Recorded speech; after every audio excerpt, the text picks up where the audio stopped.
Music sauce, Cecil Torres. Cecil Torres. Ano ulit yung goal? Ikaw yata yung nagluto kanina? Ako, ma'am. Ako po yung nagluto. Oo. Pero bilib ako doon sa tag mo. Oven ba yun? Ma'am? Oven? Yeah, hindi po yung oven, ma'am. Bag po yun.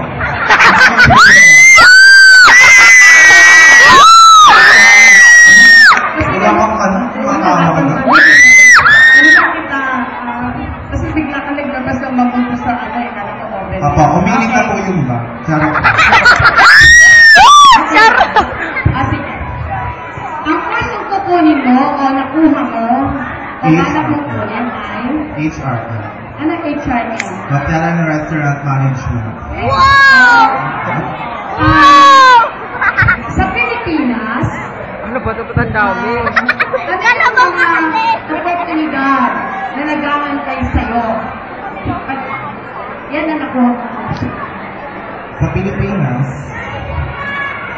inaantay ako ng oportunidad na balang araw, sana maging manager ako ng isang malaking kumpanya tulad ng hotel and restaurant. Maraming salamat.